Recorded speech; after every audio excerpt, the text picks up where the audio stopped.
3 വയസ്സിൽ കൊണ്ടുവന്ന് ഇഴയുന്ന പ്രായത്തിൽ ഭരതനാട്യം ഇങ്ങനെ വെച്ച് കഴിഞ്ഞു. മോഹിനിയാട്ടത്തിൻ്റെ ഡ്രസ്സ് ഇട്ട് മോഹിനിയാട്ടം ഇങ്ങനെ കാണിച്ച് അത് കഴിഞ്ഞു. കുച്ചിപ്പുടി ഇങ്ങനെ കാണിച്ച് കുച്ചിപ്പുടി അങ്ങനെയും കഴിഞ്ഞു.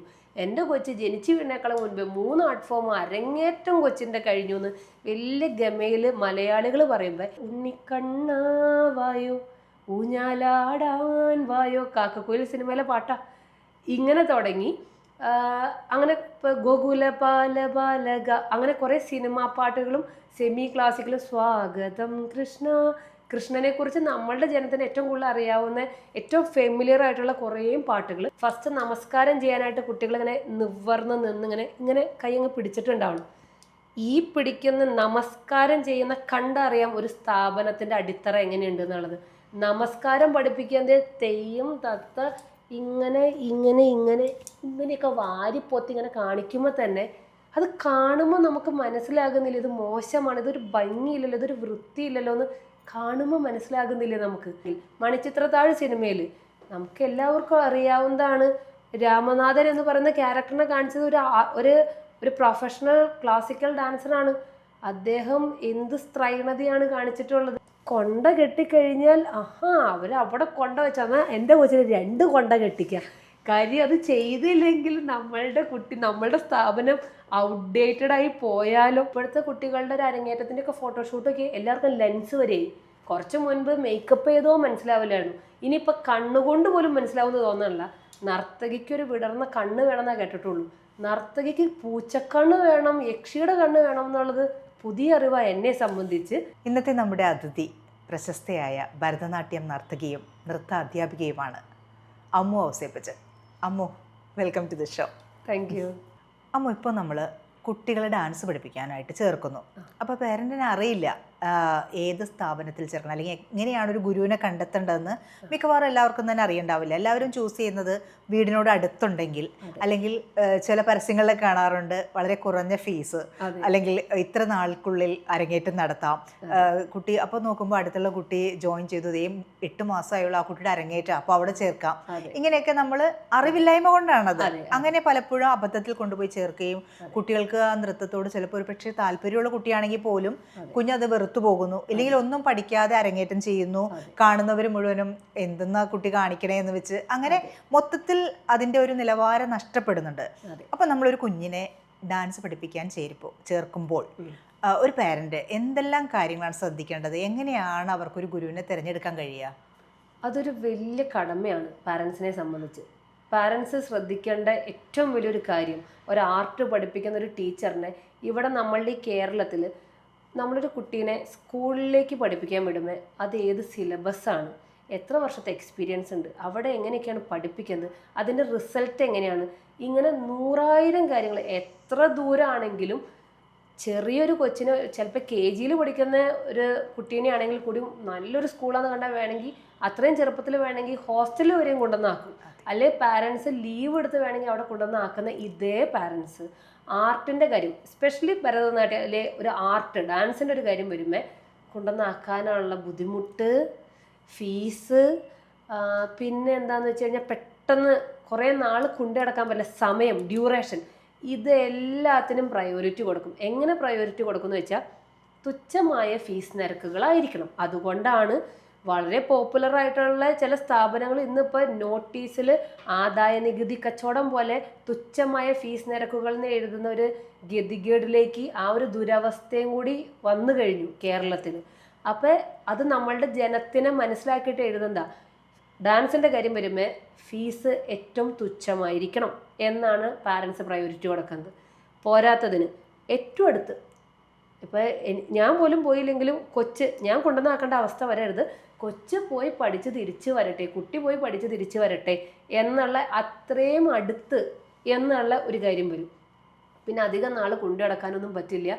പെട്ടെന്ന് അരങ്ങേറ്റം നടത്തുന്ന സ്ഥാപനമായിരിക്കണം. കാര്യം ഇത് ആൾക്കാരുടെ മുൻപിൽ പൊങ്ങച്ചം കാണിക്കാൻ പറയാൻ വേണ്ടി മാത്രം എൻ്റെ കൊച്ചിൻ്റെ അരങ്ങേറ്റം ഭരതനാട്യം മോഹിനിയാട്ടം കുച്ചിപ്പുടിയും കഴിഞ്ഞു. കൊച്ചിന് പ്രായം ചിലപ്പോൾ 5 വയസ്സ്, 3 വയസ്സിൽ കൊണ്ടുവന്ന് ഇഴയുന്ന പ്രായത്തിൽ ഭരതനാട്യം ഇങ്ങനെ വെച്ച് കഴിഞ്ഞു. മോഹിനിയാട്ടത്തിൻ്റെ ഡ്രസ്സ് ഇട്ട് മോഹിനിയാട്ടം ഇങ്ങനെ കാണിച്ച് അത് കഴിഞ്ഞു.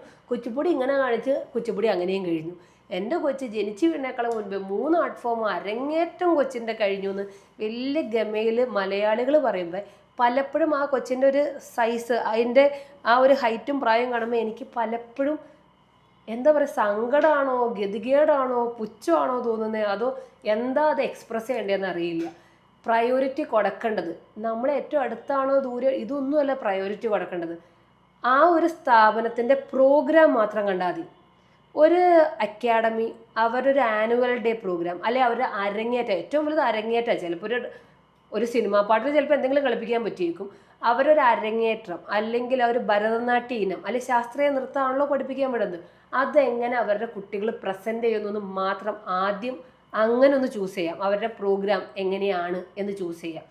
അതിനെ മുൻപ് ഈ ടീച്ചറിന് എന്താണ് ക്വാളിഫിക്കേഷൻ, ഈ ടീച്ചറിന് ഡാൻസായിട്ട് എന്തെങ്കിലും ബന്ധമുണ്ടോ എന്ന് നോക്കണം. കാര്യം ഇപ്പോഴത്തെ കാലത്ത് മറ്റ് പ്രൊഫഷനിൽ ഇരിക്കുന്ന ആൾക്കാർ പാർട്ട് ടൈമായിട്ട് അല്ലെങ്കിൽ പോക്കറ്റ് മണിക്ക് വേണ്ടി പഠിപ്പിക്കുന്നതാണ് ഭരതനാട്യം അല്ലെങ്കിൽ ഡാൻസ്, ശാസ്ത്രീയ നൃത്തം എന്ന് പറയുന്ന അവസ്ഥയിൽ ഇന്നിപ്പോൾ എത്തിക്കഴിഞ്ഞു. അതുകൊണ്ടാണ് മുട്ടിനും എല്ലാ വീടുകളിലും ഒന്ന് ചെക്ക് ചെയ്ത് നോക്കിയേ, എല്ലാ വീടുകളിലും ഡാൻസ് ടീച്ചേഴ്സ് ഉണ്ടാവും. ആ അവസ്ഥയിൽ ഇപ്പോൾ പോയിക്കൊണ്ടിരിക്കുന്നത്. ഇത് മലയാളികളുടെ ഒരു മനഃശാസ്ത്രം പഠിച്ചിട്ടാണ്. മലയാളികളെ സംബന്ധിച്ച് എന്താണ് ക്വാളിഫിക്കേഷൻ എന്ന് നോക്കുന്നില്ല. അപ്പോൾ ആ ടീച്ചറിന് എന്തോരം നാളത്തെ എക്സ്പീരിയൻസ് ഉണ്ട്, അവരൊരു ഡാൻസർ തന്നെയാണോ അതോ വേറെ എന്തെങ്കിലും പ്രൊഫഷണലാണോ, ഇനി അവരുടെ ഒരു ഷോ അവരെങ്ങനെയാണ് പഠിപ്പിച്ച് സ്റ്റേജിൽ കയറ്റിയത്. അറ്റ്ലീസ്റ്റ് സ്വന്തം കൊച്ച് വീട്ടിൽ വന്നു കഴിയുമ്പോൾ പഠിപ്പിക്കാൻ വിട്ടു. ഇനിയിപ്പോൾ നമുക്ക് തെറ്റ് പറ്റിയെന്ന് തോന്നുമ്പോൾ തിരുത്താനും ഒരു സമയമുണ്ടല്ലോ. ഇത് തെറ്റ് പറ്റിയെന്ന് പോലും മനസ്സിലാകുന്നില്ല എന്ന് പറയുന്നതാണ് മറ്റൊരവസ്ഥ. സ്വന്തം കുട്ടി ഒരു സാധനം സ്കൂളിലാണെങ്കിൽ നിങ്ങൾ റിസൾട്ട് മോശമായി ഇടയ്ക്കിടയ്ക്ക് ചോദിക്കില്ലേ, ടീച്ചറെ കൊച്ചെങ്ങനെയുണ്ട്, പഠിക്കുന്നുണ്ടോ, എങ്ങനെയുണ്ട്, കൊള്ളാമോ, അവൾ എങ്ങനെയുണ്ട്, പിക്ക് ചെയ്യുന്നുണ്ടോ കാര്യങ്ങൾ, ഇതൊക്കെ ചോദിക്കും. ഓക്കെ ആണോ എന്ന് 100,000 ചോദ്യങ്ങളാണ്. ഡാൻസിൻ്റെ കാര്യം വരുമ്പോൾ കൊച്ച് പഠിക്കുന്നുണ്ടോ കളിക്കുന്നുണ്ടോ അതൊന്നും അന്വേഷിക്കുന്നില്ല. കുട്ടി തിരിച്ച് വീട്ടിൽ വരുമ്പോൾ ഇന്ന് എന്താ പഠിപ്പിച്ചേ, അതൊന്ന് കളിച്ച് കാണിച്ചേ. ആ കളിക്കുന്നത് കാണുമ്പോൾ എന്തുകൊണ്ടാണ് മനസ്സിലാവാത്ത, ഇങ്ങനെയൊക്കെ വെക്കുന്നത് ഒരു മോശമാണ്, ഇങ്ങനെയല്ല കൈ വെക്കുന്നത്. ഫസ്റ്റ് നമസ്കാരം ചെയ്യാനായിട്ട് കുട്ടികളിങ്ങനെ നിവർന്ന് നിന്നിങ്ങനെ കൈ അങ്ങ് പിടിച്ചിട്ടുണ്ടാവണം. ഈ പിടിക്കുന്ന നമസ്കാരം ചെയ്യുന്ന കണ്ടറിയാം ഒരു സ്ഥാപനത്തിൻ്റെ അടിത്തറ എങ്ങനെയുണ്ട് എന്നുള്ളത്. നമസ്കാരം പഠിപ്പിക്കുന്നത് തെയ്യം തത്ത ഇങ്ങനെയൊക്കെ വാരിപ്പൊത്തി ഇങ്ങനെ കാണിക്കുമ്പോൾ തന്നെ അത് കാണുമ്പോൾ നമുക്ക് മനസ്സിലാകുന്നില്ല, ഇത് മോശമാണ്, ഇതൊരു ഭംഗിയില്ലല്ലോ, ഇതൊരു വൃത്തിയില്ലല്ലോ എന്ന് കാണുമ്പോൾ മനസ്സിലാകുന്നില്ല നമുക്ക്. അത് കാണുമ്പോഴെങ്കിലും ഇതെന്താ ഇങ്ങനെയെന്നുള്ളത് ഒന്ന് അന്വേഷിക്കാനോ അതിനെക്കുറിച്ച് ചിന്തിക്കാനോ കാണിക്കാത്ത ഈ സമയം, ഇങ്ങനൊരു ആറ്റിറ്റ്യൂഡ് നമ്മളുടെ ആൾക്കാർക്ക് ഉള്ളത് കൊണ്ടാണ് നൃത്തം പഠിച്ച് ഒത്തിരിയേറെ ആരോഗ്യപരമായി മുന്നോട്ട് പോകേണ്ടതെന്ന് വെച്ചാൽ ഞങ്ങളുടെ ഒരു വിശ്വാസം വെച്ച് ഡാൻസേഴ്സിന് അനാവശ്യമായിട്ടുള്ള രോഗങ്ങൾ വരില്ല എന്നുള്ളത് ഒരു ദൈവികതയുമാണ്. അത് ആ എക്സർസൈസ് പോലെയുള്ളൊരു ആക്ടിവിറ്റിയുടെ ഗുണം കൂടിയാണ്. ഇതേ ഡാൻസേഴ്സിനാണ് കൂന് വരുന്നത്. നിങ്ങളിപ്പോൾ ഡാൻസ് പഠിക്കാൻ പോകുന്ന പിള്ളേർ നോക്കി, കാര്യം ഇപ്പോഴത്തെ തലമുറ എന്ന് പറയുന്നത് സെറ്റീമയൊക്കെ ഇരുന്ന് ഈ ഫോൺ അല്ലെങ്കിൽ ബെഡുമേ കിടന്ന് പഠിക്കൽ, ഇങ്ങനെ അവരുടെ ഒരു സ്ക്രീൻ ടൈം കൂടുതലായതുകൊണ്ട് കുട്ടികളുടെ ഒരു പോസ്റ്റർ ഇങ്ങനെ ഒടിഞ്ഞിരിക്കുവാണ്. ഒരു നർത്തകി നിവർന്ന് നിൽക്കണം. പോസ്റ്റർ കറക്ഷൻ ആദ്യത്തെ നിവർന്ന് നിൽക്കാൻ പഠിപ്പിക്കണം എന്നതാണ് ഒരു ടീച്ചർ ആദ്യം ചെയ്യേണ്ട കാര്യം. ആ കൊച്ച് നിൽക്കുമ്പോഴെങ്കിലും കൈ ഇങ്ങനെ കാണിക്കുമ്പോഴെങ്കിലും നിങ്ങൾക്ക് മനസ്സിലാകുന്നില്ലേ? അതിൽ നിന്ന് മനസ്സിലാക്കാനുള്ള, അതോ ഇനിയിപ്പോൾ സ്നേഹം കൂടിയിട്ട് തൻപിള്ള പൊൻപിള്ള എന്ന് പറയുന്നത് പോലെ സ്നേഹം കൂടിയിട്ട് നിങ്ങൾക്ക് അന്ധമായി പോവാണോ, പാരൻസിൻ്റെ കണ്ണ് അന്ധമായി പോവാണോ എന്ന് എനിക്ക് പലപ്പോഴും തോന്നിയിട്ടുണ്ട്. അരങ്ങേറ്റങ്ങൾ, ചില അരങ്ങേറ്റങ്ങളുടെ വീഡിയോ പാരൻസ്, നമ്മളുടെ കസിൻസ് അല്ലെങ്കിൽ ചിലപ്പോൾ നമ്മുടെ ഫ്രണ്ട്സൊക്കെ ചിലവർ എനിക്ക് അയച്ചു തരും, അതൊന്ന് നോക്കിയെന്ന് പറഞ്ഞു. എൻ്റെ ദൈവമേ, പിള്ളേർ താഴേക്ക് കൈ കുത്തി വീണാൽ പോലും അഭിമാനപൂർവ്വം പാരൻസ് കൊച്ചിൻ്റെ അരങ്ങേറ്റം കഴിഞ്ഞു എന്ന് പറഞ്ഞാൽ ആ വീഡിയോ സെൻഡ് ചെയ്യുമ്പോഴാണ് ഇതിൽ തമാശ. ആ വീഡിയോ എൻ്റെ കുട്ടിയുടെ അരങ്ങേറ്റം കഴിഞ്ഞു എന്ന് പറഞ്ഞ് അയക്കുന്ന വീഡിയോ കണ്ടാൽ നമുക്ക് കരയാൻ തോന്നും. കൈ കുത്തി വീഴുന്നു, 8 പിള്ളേർ നിന്നാൽ 8 വരെ അപ്പുറം നോക്കുന്ന കാണാം. ഇതെല്ലാം കഴിഞ്ഞ് ഓർക്കസ്ട്ര പ്രോഗ്രാമും കൂടിയാണെങ്കിൽ 8 പേരും ഇങ്ങനെ സൈഡിലേക്കൊരു നോട്ടാണ്. കാര്യം ടീച്ചർ അവിടുന്ന് ക്ലൂ കൊടുത്താലേ ചിലപ്പോൾ പിള്ളേർ കളിക്കുകയുള്ളൂ. ഇതൊക്കെ എന്ത് മോശാവസ്ഥ. ഇത് കണ്ടിട്ടും നമ്മളുടെ മലയാളികൾക്ക് ഇത് എന്തേ മനസ്സിലാകുന്നില്ല എന്നുള്ളതാണ് എൻ്റെ ഒരു ചോദ്യം തിരിച്ച്. അതുകൊണ്ട് ഒരു സ്ഥാപനം നിങ്ങൾ സെലക്ട് ചെയ്യുമ്പോൾ അത് കുട്ടികൾക്ക് കൊടുക്കുന്ന ആരോഗ്യപരമായിട്ടുള്ള കാര്യമാണ്. അതൊരു വലിയ കാര്യം തന്നെയാണ്. പഠനത്തിൻ്റെ ഒപ്പം തന്നെ നൃത്തം എന്ന് പറയുന്നത് ആരോഗ്യത്തിനെയാണ് അവരെ എഫക്റ്റ് ചെയ്യുന്നത്. അതിനത്രയേറെ ഗൗരവം ഇനിയെങ്കിലും മലയാളികൾ കൊടുക്കണം. അതൊരു ആരോഗ്യത്തിനെ ബാധിക്കുന്ന കാര്യമാണ്. ഒരു നല്ല ടീച്ചറിൻ്റെ അടുത്ത് പോയാൽ അത് വളരെ പോസിറ്റീവായിട്ട് കിട്ടുമെങ്കിൽ ഒരു മോശം അധികം ശ്രദ്ധിക്കാത്തൊരു ടീച്ചറാണെങ്കിൽ അത്രയും നെഗറ്റീവായിട്ട് മാറും എന്നും കൂടി മനസ്സിലാക്കേണ്ടതാണ്. കുറേയൊക്കെ ടീച്ചേഴ്സ് അങ്ങനെ മാറാനുള്ള കാരണം എൻ്റെ ഒരു അനുഭവത്തിൽ പാരൻസ് തന്നെയാണ്. പാരൻസ് പലപ്പോഴും വന്ന് അത് നമ്മളുടെ കൂടെ വന്ന പിള്ളേരൊക്കെ അരങ്ങേറ്റായി മറ്റ് സ്ഥാപനങ്ങളിൽ, അതുകൊണ്ട് കൊച്ചിൻ്റെ ആയില്ലല്ലോ എന്ന് എല്ലാവരും ചോദിക്കുക എന്ന് പറയുമ്പോൾ ടീച്ചേഴ്സ് നിർബന്ധിതരാകുന്നവരും ഉണ്ട്. പ്ലസ് ഈ പറഞ്ഞതുപോലെയാണ്, കല എന്ന് പറയുന്നതിനെ അതിൻ്റെ ശുദ്ധതയിൽ മനസ്സിലാക്കാത്തവരും പഠിക്കാത്തവരും അതിനെ അങ്ങനെ ദൈവികമായി മനസ്സിലാക്കാത്ത ആൾക്കാർ ബിസിനസ് ചെയ്യാൻ തുടങ്ങും. ബിസിനസ് ചെയ്യുമ്പോൾ അത് വെറും ബിസിനസ് മാത്രമാണെന്ന് നമ്മൾ പാരൻസ് തന്നെ അത് മനസ്സിലാക്കേണ്ടത്. ഏതാന്നുള്ളൊരു തിരിച്ചറിവ് നമ്മളുടെ ആൾക്കാർക്ക്, ഈ കുട്ടിയുടെ അപ്പനും അമ്മയ്ക്കുമാണ് ഉണ്ടാവേണ്ടത്. എങ്കിൽ മാത്രമേ ഈ ഒരു സിസ്റ്റം നേരെ വരുള്ളൂ. എങ്കിലേ ശാസ്ത്രീയ നൃത്തത്തിൻ്റെ മൂല്യം, ഗുണങ്ങൾ നമ്മളുടെ കുട്ടികൾക്കും നമ്മളുടെ സമൂഹത്തിനും ഉണ്ടാവുള്ളൂ. ക്ലാസിക്കൽ ഡാൻസ് പഠിക്കുന്നത് നമ്മൾ കൂടുതലും പെൺകുട്ടികളാണ്. ആൺകുട്ടികൾ ശാസ്ത്രീയ നൃത്തം പഠിച്ചു കഴിഞ്ഞാൽ അവർക്ക് സ്ത്രൈണത ഭയങ്കരമായിട്ടുണ്ടാകും, അവർ പെൺകുട്ടികളെ പോലെ ആകുന്നു എന്നൊക്കെയുള്ളൊരു ആരോപണം അല്ലെങ്കിൽ ഒരു ആക്ഷേപം നമ്മുടെ സമൂഹത്തിനുണ്ട്. അത് എത്രമാത്രം ശരിയാണ്? അതിവിടെ കേരളത്തിൻ്റെ ഒരു സ്ഥിതി കണ്ടിട്ടാണ് നമ്മളുടെ ആൾക്കാർ അങ്ങനെ തെറ്റിദ്ധരിച്ചിട്ടുണ്ട്. കുറേ പേര് ഇങ്ങനെ പറഞ്ഞ് ഞാൻ കേട്ടിട്ടുണ്ട്. ചില ആൺകുട്ടികൾ നിൽക്കുന്ന കണ്ടാൽ അല്ലെങ്കിൽ അവർ ചിലപ്പോൾ നമ്മുടെ ക്ലാസ്സിൽ എൻ്റെ സ്റ്റുഡൻസിൻ്റെ കൂടെ അവരുടെ അനിയന്മാരൊക്കെ വരും. ആ അനിയന്മാർ ചിലപ്പോൾ ചേട്ടന്മാരൊക്കെ വരും. അപ്പോൾ അങ്ങനെ കുഞ്ഞുങ്ങളായിരിക്കും, ഒരു 5ാം ക്ലാസ് 6ാം ക്ലാസ്സിൽ പഠിക്കുന്ന ചേട്ടൻ എന്ന് പറയുന്നത് അതായിരിക്കും കാര്യം. ഒരു 5 വയസ്സുള്ള കൊച്ചിൻ്റെ ചേട്ടൻ ആ പ്രായമായിരിക്കും. വന്നു കഴിയുമ്പോൾ ചിലപ്പോൾ ഇങ്ങനെ സൈഡിൽ നിന്ന് അവരിങ്ങനെ അരമണ്ഡലം നിൽക്കും. അപ്പോൾ നല്ല ഭംഗിയായിട്ട് അവരിങ്ങനെ നിൽക്കുന്ന ഞാൻ ശ്രദ്ധിക്കും. സൈഡിൽ നിന്ന് അവരിങ്ങനെ എല്ലാവരും ചെയ്യുമ്പോൾ അവർ അവിടെ ഇമിറ്റേറ്റ് ചെയ്യുന്നതാണ്. അപ്പം ഞാനിങ്ങനെ ശ്രദ്ധിച്ചിട്ട് ഞാൻ ചിലപ്പോഴൊക്കെ 2-3 പാരൻസിനോട് പറഞ്ഞിട്ടുണ്ട്, മോൻ നന്നായിട്ട് ചെയ്യുന്നുണ്ട് ക്ലാസിക്കൽ, അതപ്പോൾ അവന് നല്ല കഴിവുണ്ടെന്നാണ് തോന്നുന്നത് എന്ന് പറയാറുണ്ട്. അപ്പം തന്നെ തിരിച്ചു പറയും, എൻ്റെ പൊന്നു ടീച്ചറെ ക്ലാസിക്കൽ ഡാൻസ് പഠിപ്പിക്കില്ല, കൊച്ച് ചാന്തുപൊട്ടായി പോവും എന്ന് പറയും. ഈ ചാന്തുപൊട്ട് എന്ന് പറയുന്നത് ഇവിടെ എനിക്ക് തോന്നുന്നു ഇവിടെ കേരളത്തിലാണ്. അതെങ്ങനെയാണ് ശരിയാവുന്നത്? നൃത്തം എന്ന് പറയുന്ന ശിവന്റെ താണ്ഡവത്തിൽ നിന്ന്, പാർവതിയുടെ ലാസ്യത്തിൽ നിന്ന് നൃത്തമുണ്ടായി എന്ന് പറയുമ്പോൾ ശിവന്റെ താണ്ഡവം എന്ന് പറയുന്നത്, ശിവൻ എന്ന് പറയുന്നത് ആണാണ്. അതും ഹിന്ദു മിത്തോളജിയിലെ ഏറ്റവും പവർഫുൾ ആയിട്ടുള്ള, ഏറ്റവും ഹാൻസം ആയിട്ടുള്ള ഒരു ദൈവം എന്ന് പറയുന്നത് എനിക്ക് തോന്നുന്നു ശിവനായിരിക്കും. ഭയങ്കര ഗാംഭീര്യം ഉള്ള ഒരു ഫിഗറാണ്. നമ്മൾ എപ്പോൾ സീരിയലിൽ കണ്ടാലും സിനിമയിൽ കണ്ടാലും ശിവനെ പ്രസന്റ് ചെയ്യുന്ന ഒരു ക്യാരക്ടർ അത്രയും മാസ്കുലിൻ ടച്ചിൻ്റെ അങ്ങ് സുപ്രീമാണ് ലോർഡ് ശിവ എന്ന് പറയുന്നത്. ആ ലോർഡ് ശിവയാണ് നടരാജമൂർത്തി എന്ന് പറയുന്നത്. നമ്മൾ എല്ലാ ഡാൻസ് ഹോളിലും ഇങ്ങനെ ഒരു നടരാജൻ്റെ ഒരു പോസ് കാണാം, ഒരു നടരാജ വിഗ്രഹം അങ്ങനെ വെച്ചിട്ടുണ്ട്. ആണാണ്. ആ ആണിൽ നിന്നാണ് നൃത്തത്തിൻ്റെ താണ്ഡവം കൺസെപ്റ്റ്. പ്രശ്നം നല്ലൊരു ഗുരുവായിരിക്കണം ഒരു ആൺകുട്ടീനെ നന്നായി നൃത്തം പഠിപ്പിക്കേണ്ടത്.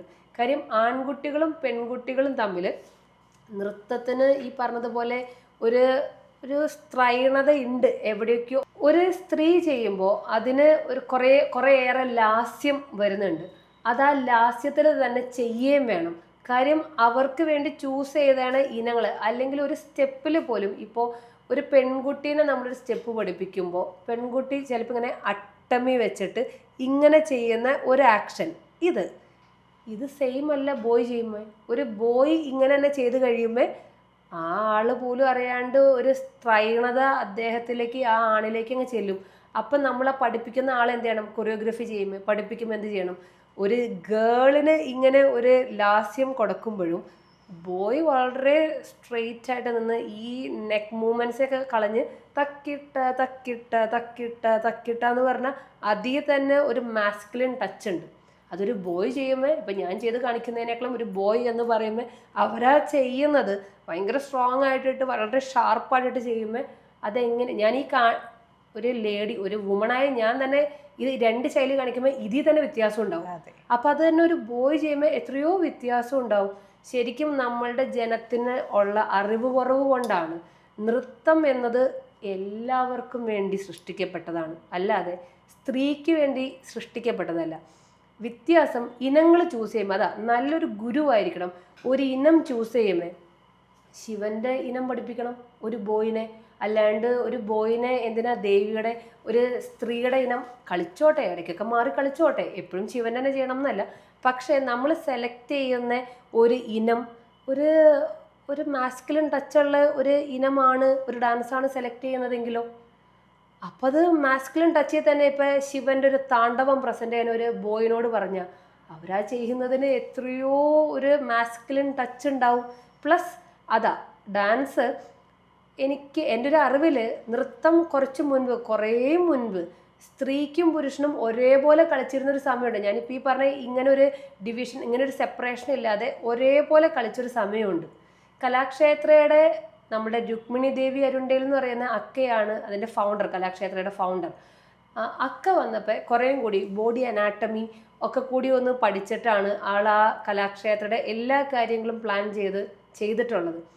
അക്കയുടെ ഒരു ഇൻഫ്ലുവൻസ് ആയിരുന്നു എന്നുള്ളതാണ് എൻ്റെ അറിവ്. ബോയ്സിനും ഗേൾസിനും സെപ്പറേറ്റ് ചെയ്ത് അങ്ങനെ ഒരു ശൈലി വ്യത്യാസം കൊണ്ടുവന്നത് രുക്മിണി അക്കയാണ്.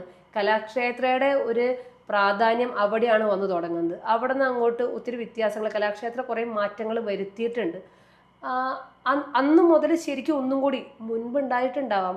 എവിടെയോ എന്തോ ഒരു കൺസെപ്റ്റുകളുടെ വ്യത്യാസമായിരിക്കും, ചിലപ്പോൾ നമുക്ക് കൈമാറി വന്നപ്പോഴുള്ള കുറേ വ്യത്യാസങ്ങളായിരിക്കാം. എന്തായാലും ഇങ്ങനെ ഒരു സെപ്പറേഷൻ ഇപ്പോൾ ഡാൻസിൽ ഉറപ്പായിട്ടുമുണ്ട്.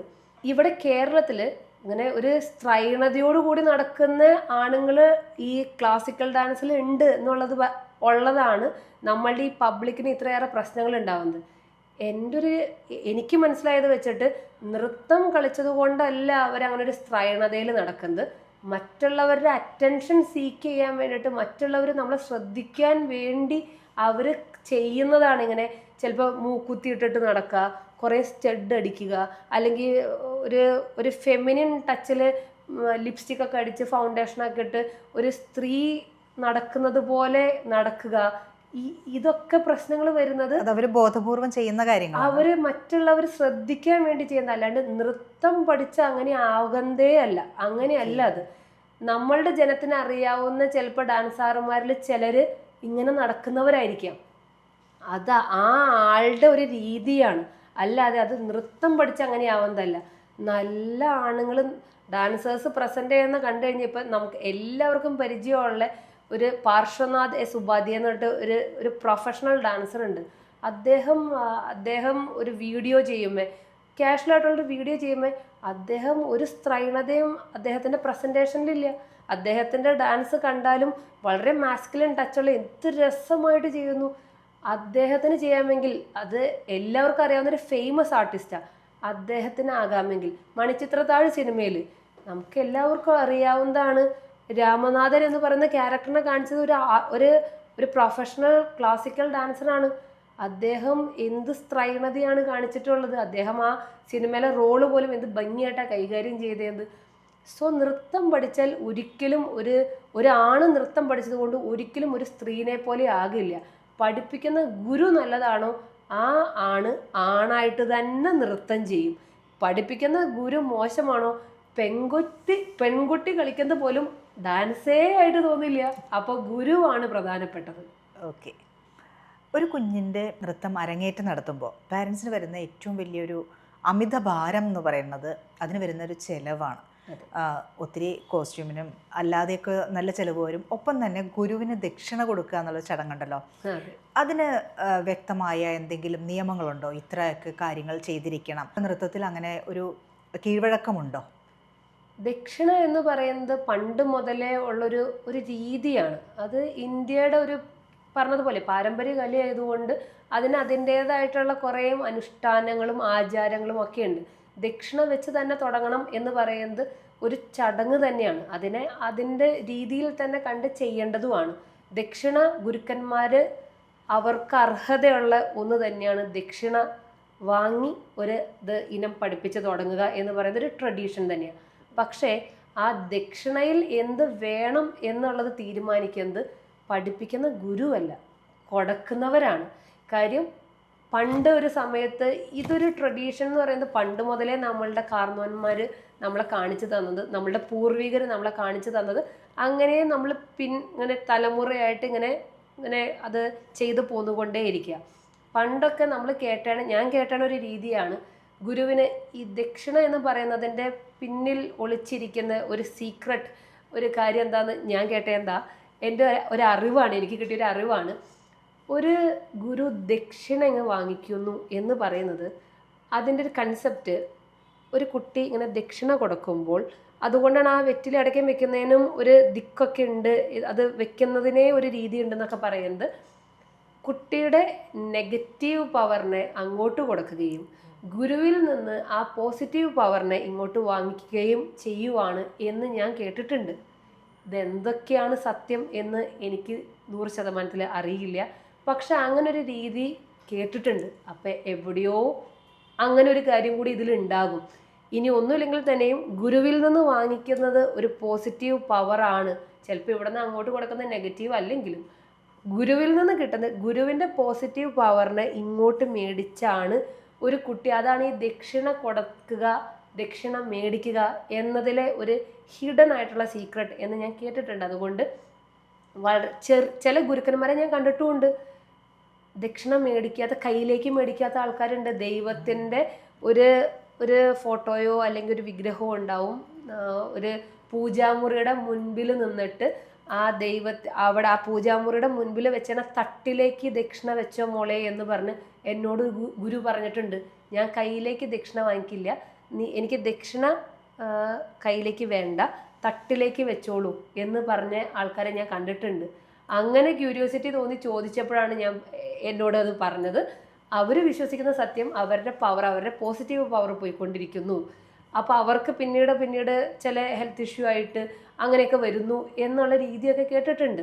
ചിലവർക്കത് കേൾക്കുമ്പോൾ അന്ധവിശ്വാസമായിട്ട് തോന്നുമായിരിക്കാം. അത് എങ്ങനത്തെ വിശ്വാസമാണെന്നൊന്നും ജഡ്ജ് ചെയ്യാൻ ഞാൻ ആളല്ല, പക്ഷെ ഇങ്ങനൊരു രീതി കേട്ടിട്ടുണ്ട്. അതുകൊണ്ട് പണ്ട് നമ്മൾ ഒരു ഗുരുവിന് ദക്ഷിണ കൊടുക്കുമ്പോൾ ആ ഗുരുവിന് ആ ഒരു വർഷം നിലനിൽക്കാനായിട്ട്, ഒത്തിരി പണ്ട് മുതലുള്ളൊരു രീതിയാണല്ലോ ദക്ഷിണ കൊടുക്കൽ, ആ ഒരു ഗുരുവിനെ അത് ബാധിക്കാതിരിക്കാൻ വേണ്ടിയിട്ട് ഡ്രസ്സും സ്വർണവും ചിലപ്പോൾ കുറേ നെല്ലും ഒക്കെ കൊടുക്കുന്നത് ആ കുറേ നാൾ ആ ഗുരു നന്നായി നിലനിൽക്കാൻ വേണ്ടിയിട്ടാണ് ഇങ്ങനൊരു ദക്ഷിണ കൊടുത്തിരുന്നത് എന്ന് കുറച്ച് മുൻപേ കേട്ടിട്ടുണ്ട്. ഇപ്പോൾ ഈ കാലഘട്ടത്തിലേക്ക് വരുമ്പോൾ ചിലപ്പോൾ അന്ന് ഫീസ് മേടിച്ചായിരിക്കില്ല ആ ഗുരുക്കന്മാരും തന്നെ പഠിപ്പിച്ചിട്ടുണ്ടാവുക. ഇന്ന് നമ്മളൊരു മന്ത്ലി ഫീസ് വാങ്ങിക്കുന്നുണ്ട്, നമുക്കൊരു അരങ്ങേറ്റം ഫീസ് ഉണ്ട്. ഇതൊക്കെ കഴിഞ്ഞ് ദക്ഷിണ ഒരു ടീച്ചർ ഡിമാൻഡ് ചെയ്യുക എന്ന് പറയുന്നത് എന്നെ സംബന്ധിച്ച് അത് വളരെ മോശമായൊരു കാര്യമാണ്. ദക്ഷിണ ഒരിക്കലും ഒരു ഗുരു ഡിമാൻഡ് ചെയ്ത് വാങ്ങിക്കേണ്ടതല്ല. കാര്യം ദക്ഷിണ കൊടുക്കുമ്പോൾ മനസ്സ് നിറഞ്ഞു കൊടുത്താൽ മാത്രമാണ് അത് ആ ഗുരുവിലും നിലനിൽക്കുള്ളൂ, നമ്മളുടെ കുട്ടിക്കും അത് പോസിറ്റീവായിട്ട് വരുള്ളൂ. അങ്ങനെ വരണമെങ്കിൽ ദക്ഷിണ നമ്മൾ മനസ്സറിഞ്ഞ് കൊടുക്കുന്ന ഒന്നായിരിക്കണം. അത് അവരവരുടെ സാമ്പത്തികം വെച്ച് അവരവർ പറയാം എന്ന് മാത്രമേ ഉള്ളൂ. ഇപ്പം ചിലവർ ചോദിക്കും, എന്നോടും ചോദിച്ചിട്ടുണ്ട്, ടീച്ചറെ ഇങ്ങനെ പട്ടുസാരി വെക്കണോ, അത് ചെയ്യണോ, ഇത് ചെയ്യണോ. ഒരു കഴിഞ്ഞ സദരോത്സവത്തിനൊക്കെ ഞാൻ അങ്ങോട്ട് നമ്മുടെ ഗ്രൂപ്പിൽ അനൗൺസ് ചെയ്തു, ആരും സ്വർണം വെക്കണ്ട. കാര്യം ഇപ്പോഴത്തെ കാലത്ത് സ്വർണം എന്ന് പറയുന്നത് ഹൈ എക്സ്പെൻസീവാണ്. എന്തിനാണ് ഈ ഫീസും മേടിച്ചു, നമ്മൾ അരങ്ങേറ്റം ഫീസും മേടിച്ചു, ഇനി സ്വർണം കൂടിയോ? അങ്ങോട്ട് അനൗൺസ് ചെയ്യണം ടീച്ചേഴ്സ്, സ്വർണ്ണമൊന്നും വെക്കണ്ട. ഇനി പാരൻസിന് ഇഷ്ടമുള്ളത് ചെയ്യട്ടെ, അവർ മനസ്സറിഞ്ഞ് ചെയ്യട്ടെ. സോ ദക്ഷിണ ഒരിക്കലും ഡിമാൻഡ് ചെയ്ത് വാങ്ങിക്കാൻ പാടില്ല. വെറ്റില, അടയ്ക്ക, ഒറ്റക്കോയിൻ എന്നുള്ളത് ഒരു ടീച്ചറിന് അവകാശപ്പെട്ടതാണ്. അതൊരു ചടങ്ങ് തന്നെയാണ്. അതിലെന്തൊക്കെ വെക്കണം എന്നുള്ളത് പാരൻസിൻ്റെ സാമ്പത്തികം വെച്ചിട്ട്, അവരുടെ രീതി വെച്ചിട്ട്, അവരുടെ കാഴ്ചപ്പാട് വെച്ചിട്ട് അവരറിഞ്ഞ് ചെയ്യട്ടെ. അവർക്കൊരു കോയിൻ വെക്കാനാണ് ഇഷ്ടമുള്ളൂ, അവരത് വെച്ചാൽ മതി, അത്രയേ ഉള്ളൂ. അതുപോലെ നമ്മൾ ഈ കലോത്സവങ്ങൾ അല്ലെങ്കിൽ അരങ്ങേറ്റോ എന്തായിക്കോട്ടെ, ഒരു നൃത്തം അവതരിപ്പിക്കാനായിട്ടൊരു കുട്ടി സ്റ്റേജിൽ വരുമ്പോൾ ശരിക്കും പറഞ്ഞാൽ എൻ്റെ പേരൻസിന് പോലും എന്നെ കണ്ടാൽ മനസ്സിലാവില്ല, പറഞ്ഞില്ലെങ്കിൽ അല്ലേ.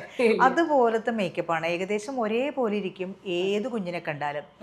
ഈ ആ കുട്ടിയുടെ തനതായ അതിൻ്റെ മുഖസൗന്ദര്യം, അതിൻ്റെ മുഖം, ആ ഐഡൻറ്റിറ്റി ഉണ്ടല്ലോ, അത് നിലനിർത്തിക്കൊണ്ട് വൃത്തിയായൊരു മേക്കപ്പ് ചെയ്തത് ശാസ്ത്രീയ നൃത്തം ചെയ്യാൻ പാടില്ല, അങ്ങനെ എന്തെങ്കിലും ഉണ്ടോ? ശാസ്ത്രീയ നൃത്തത്തിനെ സംബന്ധിച്ച് ആ നൃത്തം തന്നെയാണ് ഏറ്റവും വലിയ ബ്യൂട്ടി. ഓരോരുത്തർക്കും അവരവരുടേതായിട്ടുള്ള ഐഡൻറ്റിറ്റി ഉണ്ട്. ഇങ്ങനെ നമ്മൾ മാസ്ക് ചെയ്യുന്ന ടൈപ്പിലുള്ള, ഇതിപ്പോൾ മാസ്ക് ചെയ്യപ്പെടുവാണ് കുട്ടികൾ. ഇങ്ങനൊരു മേക്കപ്പിലേക്ക് പോകുമ്പോൾ കുട്ടിക്ക് കുട്ടിയുടെ മുഖമേ മാറുന്നു, അവർക്ക് അവരുടെ ഒരു ഐഡന്റിറ്റി കുറയുന്നു എന്ന് എനിക്ക് പലപ്പോഴും തോന്നിയിട്ടുണ്ട്. അത് അവരുടെ കോൺഫിഡൻസ് അല്ലേ കളയുന്നതെന്നും എനിക്ക് തോന്നിയിട്ടുണ്ട്. കാര്യം അപ്പം എന്നെ കാണാൻ കൊള്ളില്ലാത്തത് കൊണ്ടാണോ അതിനെ ഇങ്ങനെ മാസ്ക് ചെയ്തെടുത്താണ്, അങ്ങനെയും വേണേൽ ചിന്തിച്ചെടുക്കാമല്ലോ. അല്ല, ഏത് കുട്ടിയാണെങ്കിലും അതിന് ഒരേ നിറവും പുരികം അതുപോലെ എല്ലാം കൃത്രിമമായിട്ട് വരച്ച് വെക്കുകയാണ്. എന്നാൽ അതേസമയം വലിയ ഫേമസ് ആയിട്ടുള്ള നർത്തകിമാരൊക്കെ നൃത്തം ചെയ്യുമ്പോൾ നമുക്ക് അവർ ഇന്ന ആളാണെന്ന് മനസ്സിലാകും. ആ രീതിയിൽ നോർമൽ ആയിട്ടുള്ള നല്ല മേക്കപ്പ് ഉപയോഗിക്കുന്നുണ്ട്. സാധാരണ ആളുകളുടെ കാര്യത്തിൽ വരുമ്പോൾ എന്തിനാണ് ഇങ്ങനത്തെ ഒരു മേക്കപ്പ് സ്വീകരിക്കുന്നത്? അത് ഈ അരങ്ങേറ്റത്തിന് ഡാൻസോ ഇല്ല, നേരെ ചൊവ്വേ ഡാൻസും ഇല്ല, ഇനിയിപ്പോ കണ്ണിലൊന്നും ഉണ്ടാവില്ലല്ലോ, കയ്യും ഇല്ല, കണ്ണും ഇല്ല, കാലും ഇല്ല, മേക്കപ്പിലെങ്കിലും കൊച്ചാന്ന് പോലും മനസ്സിലാവാതെ ഇരുന്ന് കഴിഞ്ഞാൽ, ഇങ്ങനെ വളരെ ഫാൻസി ഡ്രസ്സ് പോലെ കുട്ടീനെ ആക്കി കഴിഞ്ഞാൽ അതിലെങ്കിലും കുട്ടികൾ പിടിച്ചു നിൽക്കുമല്ലോ. വലിയ വലിയ പ്രൊഫഷണൽസ് ചെയ്യുമ്പോൾ, ഇപ്പം ഞാനൊക്കെ പ്രോഗ്രാം ചെയ്യുമ്പോൾ, അല്ലെങ്കിൽ ചെന്നൈയിൽ നിന്നുള്ള ആർട്ടിസ്റ്റുകൾ ചെയ്യുമ്പോൾ അവർ വളരെ ലൈറ്റ് മേക്കപ്പാണ് ചെയ്യുന്നത്. നമ്മൾ വെറുതെ കണ്ണ് വരയ്ക്കും, അല്ലെങ്കിൽ പുരുകൻ ജസ്റ്റ് ഒന്ന് ഡാർക്കൺ ചെയ്യും, ലിപ്സ്റ്റിക് ഇടും, അത്രയേ ഉള്ളൂ. ഹെവി മേക്കപ്പ് ഇല്ല. കാര്യം അവരുടെ ഒരു രീതി, അല്ലെങ്കിൽ ശരിക്കും ഒരു ഡാൻസ് എന്ന് പറയുന്നത് എക്സ്പ്രസീവ് ആവുന്നതും അത് ഇമ്പ്രസീവ് ആവുന്നതും ഒക്കെ നമ്മളുടെ കണ്ണ് എക്സ്പ്രസീവ് ആയിരിക്കണം. അതിൽ നമ്മൾ ചെയ്യുന്ന മൂവ്മെൻറ്റ്സ് വളരെ ക്ലിയർ ആയിരിക്കണം. നമ്മൾ ചെയ്യുന്ന ആർട്ട് ഒതൻറ്റിക് ആണെങ്കിൽ, നമ്മൾ ചെയ്യുന്ന ആർട്ട് ഒരു എക്സ്ട്രീം ആണെങ്കിൽ, നമുക്ക് മേക്കപ്പിൻ്റെ സപ്പോർട്ടോ ഇതിനു മാത്രം ആഭരണങ്ങളോ ഡ്രസ്സോ വലിയ അസാധ്യമായ പട്ടോ ഒന്നിൻ്റെ ആവശ്യമില്ല. ആ ആർട്ടിസ്റ്റിൻ്റെ ആർട്ട് മാത്രം ജനം കണ്ടാൽ മതി. ഇവിടെ അരങ്ങേറ്റത്തിൽ ആ ആർട്ട് എന്ന് പറയുന്ന സംഭവം ഇല്ലല്ലോ. അപ്പോൾ ഈ മേക്കപ്പ് എങ്കിലും കാണണമല്ലോ. അപ്പോൾ അരങ്ങേറ്റത്തിന് വേണ്ടി കേരളത്തിലെ ഒരു രീതിയാണ് പിന്നെ പോരാത്തതിന് മേക്കപ്പ് ആർട്ടിസ്റ്റുകൾ തമ്മിലൊരു കോമ്പറ്റീഷൻ ഉണ്ടല്ലോ.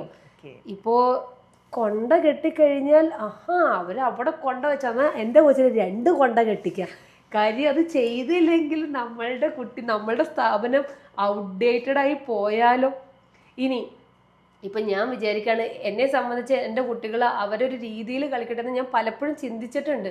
ഒരു ലൈറ്റ് മേക്കപ്പിൽ ഒരു ചെന്നൈ പാറ്റേണിൽ തന്നെ എൻ്റെ കുട്ടികൾ അങ്ങനെ ചെയ്യട്ടെ. എൻ്റെ പിള്ളേർ എല്ലാവരും തന്നെ ഭയങ്കര സുന്ദരികളാണ് ഞാൻ നോക്കിയിട്ട്. വെറുതെ അവരെ മേക്കപ്പ് ചെയ്ത് ചെയ്യിപ്പിക്കേണ്ട, ഹെവി ആയിട്ട് ചെയ്യിപ്പിക്കേണ്ട.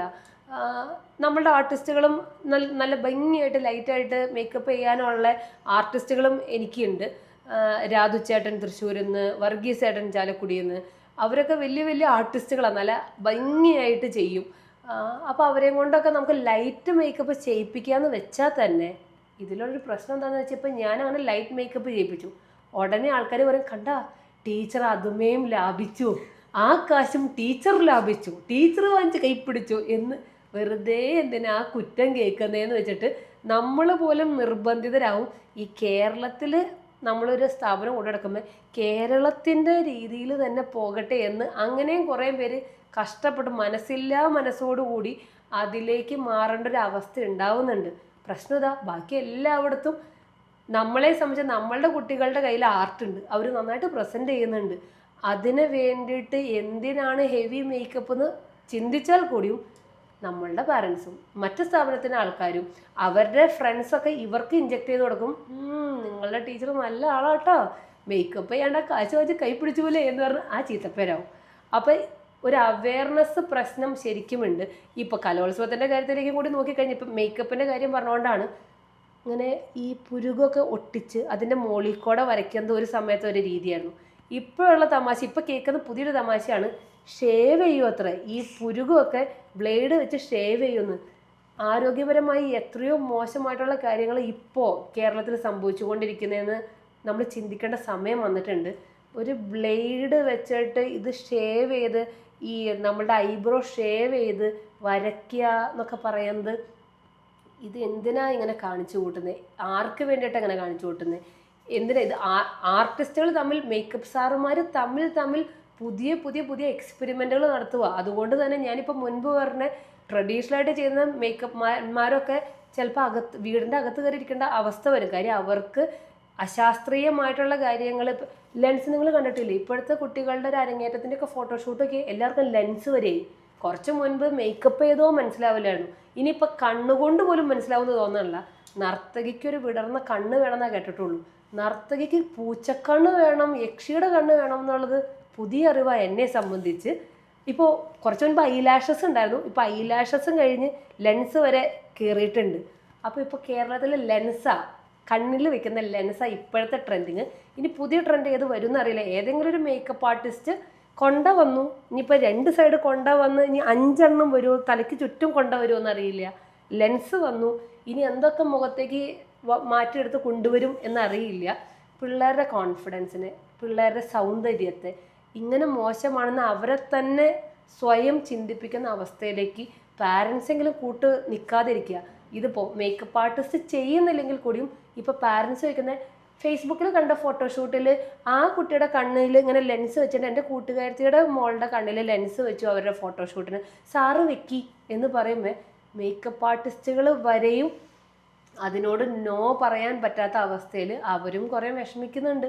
കാര്യം ഇപ്പം ഈ പറയില്ല, ലെൻസ് അതിനേക്കാളും വലിയ പ്രശ്നമായിക്കൊണ്ടിരിക്കുക. എത്ര രൂപയുടെ ലെൻസ് വെക്കാൻ പറ്റും? ഒരു അരങ്ങേറ്റത്തിനൊക്കെ വരുമ്പോൾ ഒരു 100 കുട്ടികളുടെ അരങ്ങേറ്റം നടക്കുമ്പോൾ എത്ര ലെൻസ്, അപ്പോൾ ഈ ലെൻസ് എത്ര എക്സ്പെൻസീവ് ആയിരിക്കും ഈ ലെൻസ്? ഇത്രയും ചെറിയ കുട്ടിക്ക് ഇത്രയും നേരം ഡാൻസ് കളിക്കേണ്ട ഒരു സാധനത്തിന് ലെൻസ് ആവശ്യമുണ്ടോ? ചിന്തിക്കേണ്ട കാര്യമാണ്. അമ്മ കൂടുതലായിട്ടും ഭരതനാട്യം നർത്തകി എന്നാണ് അമ്മുനെ അറിയപ്പെടുന്നത്. അമ്മുവിൻ്റെ ഭരതനാട്യം കാണുന്നത് പ്രത്യേക ഗ്രേസ് ആണെന്നൊക്കെ എല്ലാവരും പറയാറുണ്ട്. Ammu as a teacher, Ammu ഭരതനാട്യത്തിൽ എന്തെങ്കിലുമൊക്കെ പരീക്ഷണങ്ങൾ നടത്തിയിട്ടുണ്ട്? അതായത് പുതിയ രീതിയിലേക്ക് ഫോം ചെയ്യുന്ന രീതിയിലുള്ള എന്തെങ്കിലുമൊക്കെ കാര്യങ്ങൾ നൃത്തവുമായി ബന്ധപ്പെട്ട് ചെയ്തിട്ടുണ്ടോ? ഇപ്പോൾ അധികവും ആൾക്കാർ ചെയ്യുന്നത്, ഒരു ആർട്ടിസ്റ്റുകളുടെ ഒരു ലൈഫിലേക്ക് നോക്കിക്കഴിഞ്ഞാൽ അവർ അധികവും ചെയ്യുന്നത് ഒരു ഡാൻസ് ഡ്രാമ എന്ന് പറയുന്നത് എല്ലാവർക്കും അറിയാവുന്നതാണ്. ഇപ്പോൾ ഭരതനാട്യത്തിലൊക്കെ നമുക്കൊരു ഡാൻസ് ഡ്രാമ ചെയ്യുക എന്നുള്ളതാണ്. എന്നെ സംബന്ധിച്ച് ഞാനുള്ളത് ഇവിടെ അങ്കമാലിയിലാണ്. അപ്പം നൃത്തം എന്ന് പറയുന്നത് ജനകീയമായിരിക്കണം എന്നതാണ് എൻ്റെ ഒരു കൺസെപ്റ്റ്. എല്ലാവർക്കും അത് കോമൺ ആയിരിക്കില്ല, എൻ്റെ കൺസെപ്റ്റാണ്. അപ്പം ഞാനുള്ള ഈ അങ്കമാലിയിൽ നമ്മളുടെ ഒരു ക്രൗഡിൻ്റെ ഉള്ളിൽ പോയിട്ട് ഒരു രാമായണവും മഹാഭാഗവതവും അല്ലെങ്കിൽ വലിയൊരു സ്റ്റോറി, അല്ലെങ്കിൽ ഒരു ഭരതനാട്യത്തിൻ്റെ ഒരു സ്റ്റോറി, ചിലപ്പോൾ രാമായണ കഥകൾ ചിലപ്പോൾ എല്ലാവർക്കും അറിയുന്ന, ചിലപ്പോൾ ഞങ്ങൾ സെലക്ട് ചെയ്യുന്ന ഒരു പോർഷൻ ചിലപ്പോൾ എല്ലാവർക്കും അറിയുന്ന ഒരു സ്റ്റോറി ആയിരിക്കണം എന്ന് നിർബന്ധമൊന്നുമില്ല.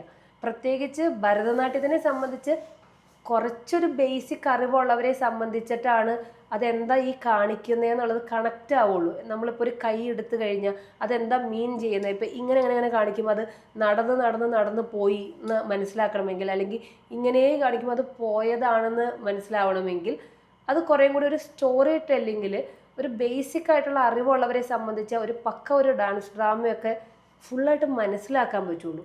അപ്പോൾ എൻ്റെ ഒരു കൺസെപ്റ്റായിരുന്നു നൃത്തം കുറച്ചും കൂടി ജനകീയമാവണം. ഞാനുള്ള സ്ഥലത്ത് എൻ്റെ ആൾക്കാരെ ചൂസ് ചെയ്തിട്ട് വേണം, അതും എൻ്റെ കയ്യിലെ എനിക്കുള്ള കുട്ടികളെയും കൂടി നോക്കണം. ഈ 3.5 വയസ്സ് 5 വയസ്സ് 6 വയസ്സുള്ള കുട്ടികളാണ് സാധാരണ അധികം ഉള്ളത്. അവരെ വെച്ചിട്ട് ഒരു വലിയൊരു ഭരതനാട്യ ഡാൻസ് ഡ്രാമ എന്ന് പറയുന്നത്, ഇനിയിപ്പോൾ അത് അങ്ങനെ ഒരു സ്റ്റോറി എടുത്ത് നമുക്ക് പോസിബിൾ ആയാലും എൻ്റെ ജനത്തിന് അത് അത്ര അങ്ങ് ആക്സെപ്റ്റൻസ് ചിലപ്പോൾ കിട്ടിയെന്ന് വരില്ല എൻ്റെ ജനത്തിൻ്റെ ഉള്ളിൽ, ഞാൻ നിൽക്കുന്ന സ്പേസിൽ. സോ ഞാൻ അധികവും ചെയ്തൊരു കൺസെപ്റ്റാണ് നൃത്തം ജനകീയമാകുമ്പോൾ എടുക്കുന്ന പാട്ടുകളും കുറച്ച് ജനകീയമാക്കുക. അപ്പം ഞങ്ങൾക്ക് അരങ്ങേറ്റത്തിൽ നമ്മൾ ഒരിക്കലും ഈ പറഞ്ഞതുപോലെ ആ ട്രഡീഷൻ വിറ്റ് സഞ്ചരിക്കുകയില്ല. അരങ്ങേറ്റത്തിൻ്റെ ഇനങ്ങൾ പക്ക ട്രഡീഷണൽ ആയിട്ടുള്ള ഒരു പക്ഷേ അലാരിപ്പൂ മുതൽ അല്ലെങ്കിൽ പുഷ്പാഞ്ജലി മുതൽ തില്ലാന വരെയുള്ള ഇനങ്ങൾ കഴിഞ്ഞാൽ നമുക്ക് എല്ലാ വർഷവും സദരോത്സവത്തിന് ഒരു ഡാൻസ് ഒരു പ്രൊഡക്ഷൻ ഉണ്ട്, ഒരു ഡാൻസ് ഒരു ഷോ ഉണ്ട്. ആ ഷോ പല സമയത്ത് ഓരോ ടേമിൽ ഓരോ കൺസെപ്റ്റുകളാണ്. ആദ്യം ഞങ്ങളൊരു മ്യൂസിക്കൽ ജേർണി എടുത്തു. ആദ്യത്തെ ആ ഒരു പ്രോഗ്രാം എന്ന് പറയുന്നത് ഫുള്ള് പല ടൈപ്പ് മ്യൂസിക്കുകൾ, അതിൽ ഒരു 65 സ്റ്റുഡൻസ് പ്രോഗ്രാം ചെയ്തു. പിന്നീട് ചെയ്തപ്പോൾ ഒരു പൂക്കളം എന്ന് പറഞ്ഞിട്ട് ഒരു ഷോ ചെയ്തു. അത് മലയാള കവിതകളാണ് പൂക്കളെ കുറിച്ചിട്ടുള്ളത്. അതെടുത്തിട്ട് അതിനെക്കുറിച്ചിട്ടാണ് ഞങ്ങളൊരു ഷോ ചെയ്തത്. പിന്നെ ഞങ്ങൾ ശൃംഗാര എന്ന് പറയുന്നത് കൃഷ്ണനെ കുറിച്ചിട്ട് ഒരു കൺസെപ്റ്റ്, ഡാൻസ് ഡ്രാമ എന്ന് പറയാൻ പറ്റില്ല, പക്ഷെ ചെറിയൊരു കൃഷ്ണൻ മുതൽ വലിയൊരു കൃഷ്ണൻ വരെ ആ ഒരു ഏജ് പ്രോസസ്സിൻ്റെ ഒരു രീതിയിലുള്ള ഒരു ഷോ ചെയ്തു. ഷോ തുടങ്ങുന്ന ആദ്യത്തെ പാട്ട് ഉണ്ണിക്കണ്ണ വായോ ഊഞ്ഞാലാടാൻ വായോ, കാക്കക്കുയിൽ സിനിമയിലെ പാട്ടാ. ഇങ്ങനെ തുടങ്ങി അങ്ങനെ ഇപ്പോൾ ഗോകുല പാല ബാലക അങ്ങനെ കുറേ സിനിമാ പാട്ടുകളും സെമി ക്ലാസിക്കലും സ്വാഗതം കൃഷ്ണനെ കുറിച്ച് നമ്മളുടെ ജനത്തിന് ഏറ്റവും കൂടുതൽ അറിയാവുന്ന ഏറ്റവും ഫെമിലിയർ ആയിട്ടുള്ള കുറേ പാട്ടുകൾ, അതിൽ തന്നെ ചെറിയൊരു ഡ്രാമയൊക്കെ പോലെ രാധാകൃഷ്ണൻ എന്നൊരു കൺസെപ്റ്റിൽ അത് ഭയങ്കര ഫണ്ണി. ഞാൻ ചെയ്ത ഒരു എക്സ്പെരിമെൻ്റൽ വർക്ക് എനിക്ക് അതായിട്ടാണ് തോന്നിയത്. കാര്യം മറുവാർത്തെ പേസാതെ എന്ന് പറഞ്ഞിട്ട് ധനുഷിൻ്റെ സിനിമയിലൊരു പാട്ടുണ്ട്, മറുവാർത്തെ പേസാതെ എന്ന് പറഞ്ഞിട്ട്. ആ ഒരു പാട്ടിൽ കൃഷ്ണനും രാധയും തമ്മിലുള്ളൊരു കോൺവെർസേഷനാണ്, അവർ തമ്മിലുള്ള ഒരു പ്രണയ രംഗമാണ് ഒരു തമിഴ് ഒരു സിനിമാ പാട്ടിൽ ഞാൻ ഒരു ക്ലാസിക്കലായിട്ട് ചെയ്യുന്നത്. സോ അതൊരു എക്സ്പെരിമെൻ്റൽ വർക്കാണ്. അത് അങ്ങനെ ചെയ്യുന്നത് ഞാൻ ഈ പറഞ്ഞ പോലെ നൃത്തം ജനകീയമാണ്, നമ്മളെവിടെ നിൽക്കുന്നു എന്ന്. ഇപ്പോൾ അത് തന്നെ പോയി ചെന്നൈയിലൊരു സഭയിൽ ചെയ്താൽ അത് അവിടെ ശരിയാവില്ല. ചെന്നൈയിലെ സഭയിൽ പോയി ചെയ്യുമ്പോൾ നമ്മൾ അവിടെ പക്ക രാമായണോ അങ്ങനെ എന്തെങ്കിലും ഒരു സ്റ്റോറി പോയി അവിടെ ചെയ്യണം. നമ്മളുടെ ഇവിടുത്തെ ക്രൗഡിൽ, നമ്മളുടെ അങ്കമാലിയിൽ ഇവിടെ ചെയ്യുമ്പോൾ, അതും ഈ ചെറിയ ചെറിയ കുട്ടികളൊക്കെ വെച്ച് ചെയ്യുമ്പോൾ കുട്ടികൾക്കും ഒരു ഇൻട്രസ്റ്റ് കൂടി വരണമെങ്കിൽ അവർക്കും ഇഷ്ടമുള്ള പാട്ടുകളായിരിക്കണം. സോ അങ്ങനെ കുറേ പാട്ടുകളാണ് ചെയ്തത്. ഇപ്പോൾ കഴിഞ്ഞ വർഷം കഴിഞ്ഞ ടേമിൽ നമ്മൾ കേരളീയം എന്ന് പറഞ്ഞൊരു ഷോ ചെയ്തു. അത് നീലവാനിന്നു കീഴിലായി എന്നുള്ള ആദ്യത്തെ പാട്ട് തുടങ്ങി സ്റ്റീഫൻ ദേവസിയുടെ കുട്ടനാടൻ പുഞ്ചയിലെ എന്ന് പറഞ്ഞിട്ട് ആ കുട്ടനാടൻ പുഞ്ചയിലെ പാട്ട് ഇട്ടിട്ടാണ് നമ്മൾ ആ ഷോ വൈൻഡപ്പ് ചെയ്യുന്നത്.